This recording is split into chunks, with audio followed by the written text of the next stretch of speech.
I caught Elena red-handed walking into our house with her boy toy trailing behind her. "Marcus, what are you doing home?"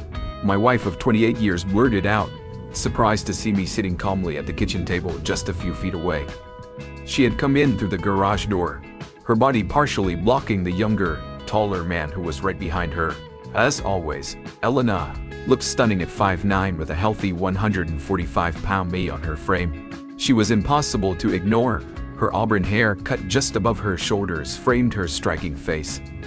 She always dressed sharp for work, and today was no exception. She wore a crisp sharp for work, and today was no exception. White blouse, though I noticed the extra undone button that revealed the enticing curve of her ample 38 chest. Her black linen skirt hugged her toned legs perfectly, and the 3-inch heels added just the right lift to her already flawless figure. Her question, though absurd, deserved an equally foolish response. "I live here," I said deadpan. Her face twitched with a flash of irritation, something I've been noticing more often lately. "Of course, you live here," she snapped. "What I want to know is why you're home at 3:30 in the afternoon." I've always joked that I fell for Elena. The day we met, I had gone to her company for a meeting with 4 top executives, and she, as their administrative assistant, greeted me in the lobby after escorting me to their offices and seeing me out a few hours later. I took a shot and asked her out for dinner. That was the beginning of our story, or at least it was until now. By this point, Elena's companion had stepped out from behind her and positioned himself at her side. He looked younger, sharp, and out of place. I half expected him to smirk, but his intelligent eyes betrayed unease. Clearly, this wasn't playing out how I had imagined. "I could ask you the same thing, Ellie," I said, locking eyes with her. "Why are you home an hour and a half early?" Elena and I had been inseparable since that first date. I'd poured every ounce of myself into building a life with her and our family. Through years of hard work, I'd grown my insurance brokerage into a small but thriving business. Meanwhile, Elena had climbed the ranks at her company, starting as an assistant and earning her bachelor's degree over 6 years. She eventually became the head of human resources at their Hartford, Connecticut office for nearly 3 decades. I'd loved her unconditionally, but as I looked at her now, the woman standing before me was a far cry from the one I thought I knew. Over the past few weeks, her behavior had been chipping away at the foundation of everything we built. Still, I fought to keep my emotions in check. With a calmness I didn't fully feel, I flashed her my trademark crooked grin. She responded, "We came home early to talk with you." The word "we" hung in the air, heavy with implications. I raised an eyebrow and asked, "We?" The man at her side took his cue to step forward, extending a hand. "Ma, Carter, I'm Ryan Blake," he said confidently. "I'm the new attorney at Kellerman & Sons, and I've been working closely with Elena for the past few months." I didn't bother taking his hand, keeping my eyes locked on Elena. I ignored his introduction entirely. Inside, every instinct screamed at me to grab him by the throat and squeeze until his eyes bulged. Instead, I growled, "I know exactly who you are, and know exactly who you are. What you're doing here." Elena flinched for the first time, her usual composed demeanor cracked, and I saw worry flicker across her face. "Ellie," I said, my voice low and deliberate, "you once threatened to cut the balls off the last guy who called you Lena.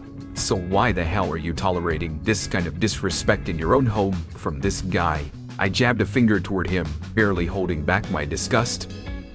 Elena looked caught off guard, uncharacteristically unsure of herself. She'd always been a meticulous planner, and I was certain she and her lover had gone over every possible outcome for this confrontation in her mind. She probably already saw me as a docile pushover. One quick glance at her boy toy told me otherwise. His nerves were written all over his face. I could almost feel his anxiety radiating across the room. Couldn't help but grin, knowing I was about to derail whatever script I'd prepared.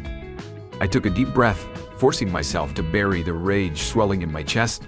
It was time to shake things up. "Why don't I fix us some drinks?" I offered. "We can talk in the living room." Elena's voice was subdued when she answered, "A glass of wine, please." Her companion hesitated, clearly wary of the situation. "Elena mentioned you're a fan of bourbon and craft beer," he said, almost as if testing the waters. I nodded, I am. As I rose from the kitchen table and made my way to the bar in the family room, I heard them whispering urgently behind me. It was clear they hadn't expected this reaction. A few minutes later, I joined them in the living room, carrying 3 drinks. Elena and her boy toy were seated together on the sofa. I handed her a glass of her favorite Merlot and passed him a tulip glass filled with amber ale. I settled into the armchair across from them, cradling my glass of bourbon, raising it in a slight toast. I took a deliberate sip, letting the warmth spread through my chest. Across the room, Elena's boy toy took a swig of his beer, studying the glass like it held the secrets of the universe. Finally, he remarked, "This has to be one of the most complex amber ales I've ever tasted." "What is it?" "Pabst Blue Ribbon," I replied casually. His eyes widened with offense, and Elena shot me a puzzled look. "You've always said Pabst Blue Ribbon is worse than donkey piss." The words trailing off as realization, her voice trailing off as realization. "Hit!" I was laughing. "You're such an ass," she exploded, her voice sharp. "We came here to have a calm, adult conversation, and you've done nothing but act rude and condescending." I smiled, unfazed. "Rude and condescending, huh? I suppose now's the perfect time to learn how to have a polite, uplifting, and loving conversation from my ever-faithful wife." Elena flinched, unable to meet my eyes. Her boy toy, Ryan, as I knew him, decided to jump in. "Marcus, we're here to jump in. Discuss." I cut him off. "You had it right the first time." He looked confused. "Excuse me. When you first addressed me," I clarified, "you called me Mr. Carter. Then, presumptuously, you switched to calling me Marcus. Let me make this clear. I greatly prefer, and in fact, insist, that you address me as Mr. Carter." I watched as his face flushed red. With a casual shrug, I added, "Or Seer, that works too." Ryan's mouth opened to continue, but I turned my attention to Elena. When Ryan started to speak again, I cut him off, my voice sharp. "I'm talking to my wife. You sit there, drink your complex amber donkey piss, and shut the hell up. Your behavior today has been disgusting. It needs to stop now." I nodded thoughtfully, pretending to consider her words. "Do you think my behavior today is worse or better than yours has been over the last 5 or 6 weeks?" "What are you talking about?" Elena asked, her tone a mix of confusion and worry. Ryan sat frozen, as if holding his breath, clearly sensing that their carefully laid plans had come undone. Gazing directly into Elena's eyes, I spoke slowly, my voice steady. "Infuriates me the most isn't just that you let him invade moments that should have been ours alone, but that you treated me like a fool, belittling me, thinking I wouldn't notice." Elena's face turned pale, and her expression hardened as she whispered, "You know, seems like I have more friends at your office than you do," I said. 2 weeks ago, I got an anonymous email from someone at Kellerman's. They warned me about your affair and attached 3 photos of you at Middlewoods Park. You were having a picnic holding hands kissing." Elena's voice was low and strained. "I'm sorry you found out that way." I didn't let her finish. "So, what do you want? A divorce?" "No," she exclaimed, leaning forward, her elbows resting on her knees. Her voice was passionate, almost desperate. "I love you. I don't want a divorce. Ryan and I, it's just a fling. He's new in town, lonely, hasn't made many friends yet. Once he gets settled, I'm sure he'll find a girlfriend. And this will be over." "That doesn't work for me," I said flatly. "I signed up for a monogamous marriage with a loving wife. Instead, I find myself married to well, let's just say, someone who doesn't fit the description." "Marcus, please," Elena begged. "I don't want a divorce, and I think you do either. This is a one-time thing. Just a little excitement. It's never happened before, and it won't happen again. I swear." I took another measured sip of bourbon, letting the silence stretch before responding. "First of all, your promises mean nothing. Everyone in this room knows you're a liar." Elena's face reddened as she opened her mouth to argue, but I kept talking. "Second, why should I believe this is your first affair? For all I know, this could be the 51st. She tried a different angle, her voice softer, almost pleading. "Marcus, think about everything we've built together. Olivia's married now, thinking about starting a family. We've worked so hard to get here. In a few years, we can retire and enjoy life together. Ryan will be long gone and forgotten. I stood without a word and walked to the den to refill my glass, not bothering to ask if they wanted anything else. I knew my lack of hospitality wasn't lost on them. When I returned, they were huddled close, whispering urgently. "May I say something, Mr. Carter?" Ryan asked, his tone cautious. "The floor is yours," I said, my voice dripping with disdain. He cleared his throat, taking a moment to gather his thoughts. "Ellen's right. What we have is just a fling, nothing more. I regret getting involved with a married woman. It's not something I've ever done before, but, well, she's incredible, as you know. Your threat of divorce, though understandable in the heat of the moment, might not be the wisest choice long term. You've invested decades together. Don't throw that away." Elena had initially been concerned about the prenuptial agreement her father insisted we sign before our marriage. She feared it might result in her losing significant assets if we divorced over this affair, but Ryan, ever the lawyer, confidently assured her otherwise. A nearly 30-year-old agreement like that is easy to challenge. He explained smugly, "Laws evolve, and legal language can become outdated. Any competent attorney could have that document tossed out of court without much effort. More importantly, you need solid, indisputable proof of infidelity. A few innocent photos of public flirting would hold up." As he wrapped up his legal analysis, I couldn't help but marvel at how misguided my wife had become. Turning to her, I said calmly, "I can't understand why you'd seek legal advice from a corporate attorney who graduated in the bottom quarter of his class from Texas Southern University. That school consistently ranks among the worst in the nation." Before Ryan could respond, I cut him off. One of my mottos has always been, "Know thy enemy." Shifting my focus back to Elena, I asked, "What's the plan now, Ellie?" She paused, clearly weighing her words before answering. "Ryan and I are spending the weekend together. I'll be staying at his apartment tonight, and tomorrow morning we're heading to New York City. We'll be back Sunday evening." Even though I already knew their plans, hearing her say it aloud was like a dagger to the chest. I hope she could see the pain in my eyes as I responded, "Not only have you shared your body with this man, but now you're sharing our weekend away tradition with him. For nearly 3 decades, we've gone to New York City 4 times a year. We've shared memories of Broadway shows, concerts, sporting events, and incredible sights. And now, you've managed to ruin all those moments. I don't know what's happened to you, Ellie, but you've become just as worthless as the man standing next to you." Elena's face tightened with guilt. She opened her mouth to respond, but I didn't hear a word. My thoughts were too loud, turning out her excuses. To Ryan, I asked, "Does your wife know about this?" Before he could reply, Elena snapped, "Marcus, stop. Ryan is a widower. His wife passed away years ago. He would never cheat on her." Even Ryan flinched at the absurdity of her defense. I smirked and turned to her. "Apparently, then," facing Ryan, I asked, "is that true? You're widowed?" He hesitated, glancing nervously between Elena and me before nodding. "Eyes?" Without a word, I reached for the manila folder I placed next to my chair. Opening it, I scanned the first page and read aloud, "Dara, Blake, emergency, department surgeon, Ascension, St. John's Hospital, Detroit. Dr. Rick has resigned from her current position effective June 22nd and will be relocating to Hartford, Connecticut to join her husband. She will begin working at St. Hospital and Medical Center after her children finish the school year." If I hadn't been so disgusted by my marriage, I might have laughed at Elena's shocked expression. "You lied to me," she whispered, her voice trembling. I couldn't hold in back the laugh this time.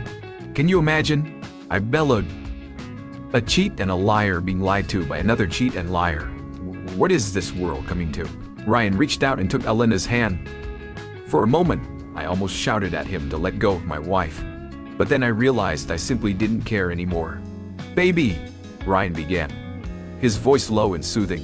"I'm sorry, I did lie. I couldn't help it. You're so beautiful, so irresistible. I wanted you. I needed you." Standing, he pulled her to her feet, still holding her hand. "Let's go back to my place. We can talk this through. Tomorrow, we'll go to New York and have a great weekend." When we get back, there's still a few weeks before my family arrives. Then, you can be my full-time wife, and I'll be your full-time husband and father." Elena hesitated for only a moment before taking his hand firmly. Turning to me, she said, "After this weekend, I promise I'll give up Ryan completely. I'll come home on Sunday and be the same loving wife I've always been." We stared at each other for a long moment. I wondered if she could hear my already broken heart continuing to shatter. Finally, I spoke. "I've sat here politely while you two laid out your plans. How this little fling of yours supposedly won't affect our marriage in the long run. Now, I'd like the same courtesy. Sit down and give me 30 minutes to explain what's going to happen next." They exchanged uneasy glances, but eventually sat back down. "The least you can do is hear me out," I added reluctantly. They nodded. Picking up the remote, I pointed it at TV. "I've set up several Zoom meetings for us," I said, pressing a few buttons. "Thanks to the pandemic, I've become something of an expert at arranging online meetings." When the TV screen lit up, I addressed the two faces on the screen. "Arthur, Lou, can you hear me?" Arthur, our longtime family attorney, nodded. "Loud and clear, Marcus." I turned to Alina, her face already pale. "Ellie, I assume you recognize our family attorney, Arthur. I'd also like to introduce you to his partner and my new divorce attorney, Lou Barrett. Gentlemen, allow me to introduce Ryan Blake, corporate attorney extraordinaire." Elena and Ryan were frozen in stunned silence, their disbelief evident. I gestured toward the screen. "Gentlemen, you have the floor." Lou wasted no time. His voice was professional but sharp. "Mrs. Carter, I'll be representing your husband in your upcoming divorce. Papers were officially filed earlier this afternoon. I strongly suggest you retain an attorney and make arrangements to be formally served. You have until the end of the day Monday to respond. If we don't hear from your lawyer, we'll proceed with a process server." Elena's mouth dropped open, but Lou continued, unfazed. "The divorce proceedings cite infidelity as the cause. We've compiled a comprehensive private investigator's report documenting your affair with Mr. Blake. The evidence includes audio, visual, and telecommunication records." Calmly, I tossed a second manila folder onto the coffee table. The sharp slap of it landing startled them both. "That's a copy of the divorce petition and the investigator's report," I informed them. Ryan hesitated but reached for the folder, while Elena's gaze darted back to the screen. Lou pressed on. "We will enforce the prenuptial agreement in full. As you know, every 2 years, all of your family's personal and business legal matters are reviewed. This includes updating the prenup to comply with the current state laws. With your notarized signature on each revision over the past 28 years, we are entirely confident that the agreement is enforceable." He shifted gears without missing a beat. "Last night, the Carter Brokerage Board of Night directors voted to relieve you of all corporate responsibilities. Effective immediately, you are no longer associated with the company in any way. You have 7 days to return your company access card. The company credit cards have been paid off and canceled. Your cell phone service will be terminated in 7 days. Memberships to Cedar Mountain Country Club and Lifetime Fitness have been canceled as well. Joint credit cards have been paid off and closed. All joint savings, checking, and retirement accounts are frozen." Lau's tone remained steady, but firm as he delivered the final blow. "Per the prenuptial agreement, Mr. Carter will retain full ownership of the marital home, free and clear. Given that you have been sharing an alternative residence with Mr. Blake, we are requesting the court expedite your eviction. You will have 30 days to remove your personal belongings from the property. There will be no alimony, and as child support is irrelevant, no further financial obligations remain. Any additional claims will be explained by your attorney." He paused briefly, then turned back to me. "Marcus, did I miss anything?" "Nope, you covered all the highlights. Thanks, Lou." The screen went black. Elena jumped to her feet, her voice shrill. "Wait, get them back. I have questions." I chuckled, shaking my head. "That's not how this works, Ellie. You'll have to hire your own lawyer to get your answers." Her tone turned venomous. "I'm going to destroy you." With a smirk, I turned to Ryan. "Hey, Blake, what's your legal expertise say about her chances of destroying me in this divorce. Over or under? Ryan said nothing, his silence causing Elena to slump back onto the couch, curling in on herself. My grin widened as I waved the remote at her. With a few clicks, the second Zoom meeting began. Bruce, can you hear me? I asked. Narcus, I've got a conference call to join, so let's keep this quick. Turning to Ryan, Bruce's voice was ice cold. Wait, you're fired. Effective immediately. Your belongings are being removed from your office and will be removed from your office and will be out. Boxed in the lobby. If they're not picked up within 24 hours, they'll be thrown out. You will not receive a recommendation. Bruce then addressed Elena, his voice taking on a tone of weary disappointment. Elena, I've worked with you for 29 years, and your conduct has been deeply disappointing. It's inexcusable for a senior member of my staff. While I respect your history of exemplary service, your position in Hartford is being eliminated. I'm offering you a transfer to our Albany office. You have 1 week to accept and 30 days to relocate. If you do, the screen went black again. Elena buried her face in her hands, sobbing uncontrollably. Ryan slumped back into the couch, looking defeated. I deliberately let my smirk linger as I glanced at Ryan. His expression shifted from despair to anger, his face flushing red. Despite being younger, taller, and stronger, his lack of composure betrayed him. I could tell he was seconds away from losing control. I waved the remote again, aiming it at the TV, and pressed a button. The screen came to life and I spoke. Dr. Blake, can you hear me? Elena and Ryan turned white as sheets, their mouths hanging open in shock. On the screen appeared a beautiful blonde woman, poised and confident. I've asked you to call me Laura, she said curtly. Laura, I replied.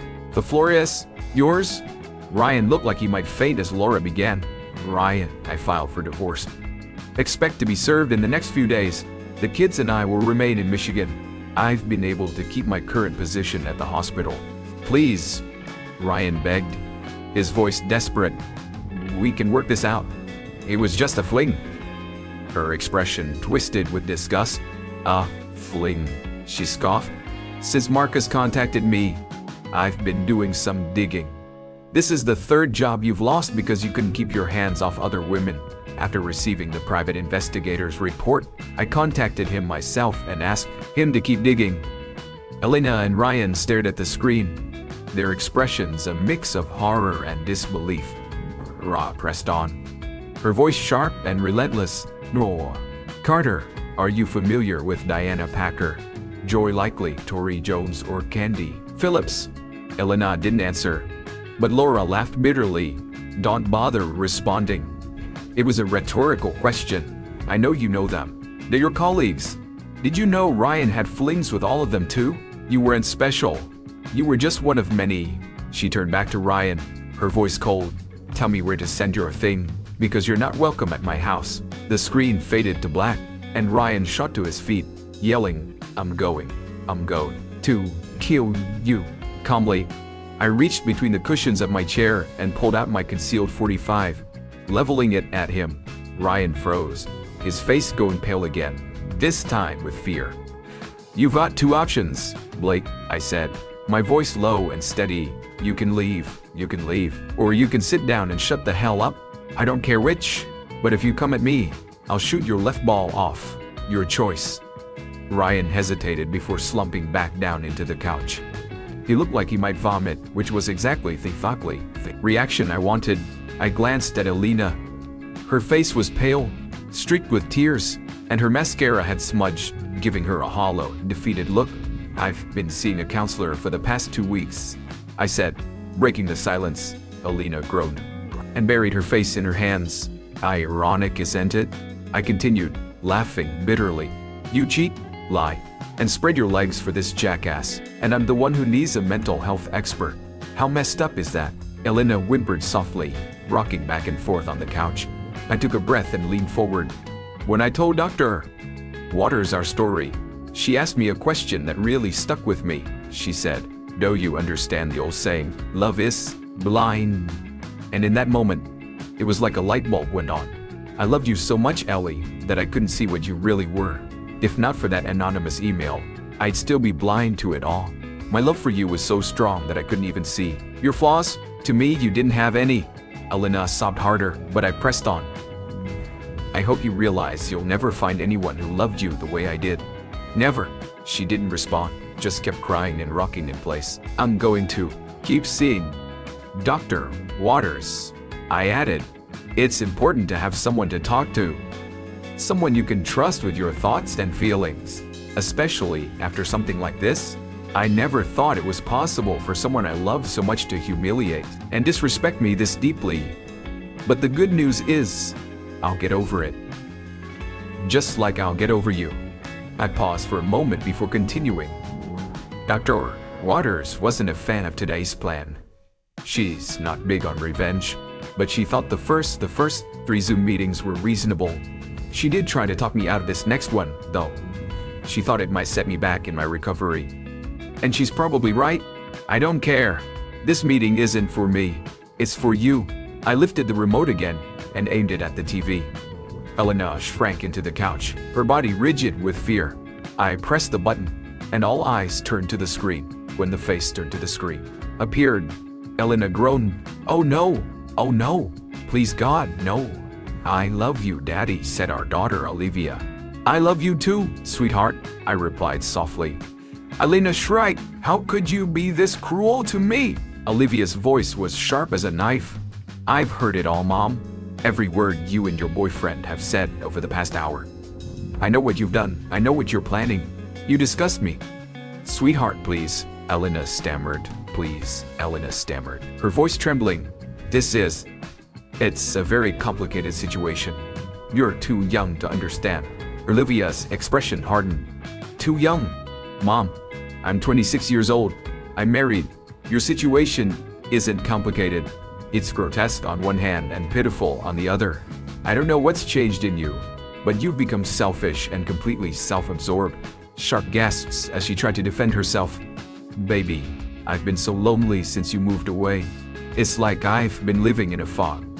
I've missed you so much. Olivia's face twisted in disbelief. Oh, what you're saying, Mom, is that it's my fault. You became a liar, a cheat, and destroyed Dad. That you're responsible for this divorce? No, that's not what I'm saying. You know it's not. Hello, it's not? Elena cried desperately. It doesn't matter, Mom, Olivia said, her voice cold. I think we all need a break from you. Olivia? Elena cried out, her voice desperate and trembling. I'll come to Boston this weekend so we can talk. I'm so sorry about everything. I need to see my baby girl. That's not going to happen, Mom, for 2 reasons, Olivia said sharply, her tone unyielding. First, you're supposed to be in New York with your soon-to-be unemployed, soon-to-be divorced boyfriend. Elena, her voice rising with panic, interrupted. I'm not going to New York, Olivia continued without skipping a beat. And second, Scott and I are hosting a small private celebration with our closest friends and family. We've rented a venue near Cape Cod. Elena's voice softened, dripping with desperation.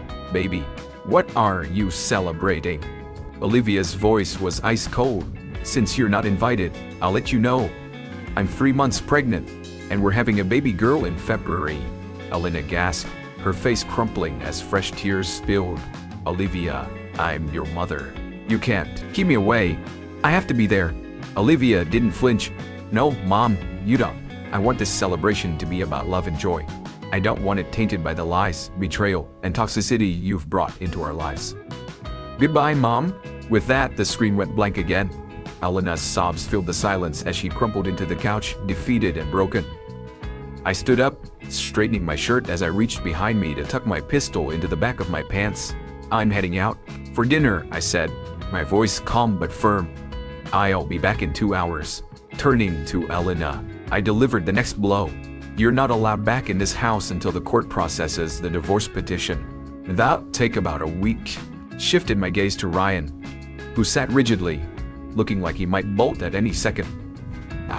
You, I said coldly, you've got 3 days to leave the state. If you're still here on Monday, let's just say you'll be walking, or not walking, with a permanent reminder of me. I walked to the door but turned back for one final parting shot. My voice was low and deliberate. Enjoy your weekend in New York. I hear the weather is going to be perfect. Make the most of it. With that, I stepped outside, leaving them to stew in their failure and humiliation.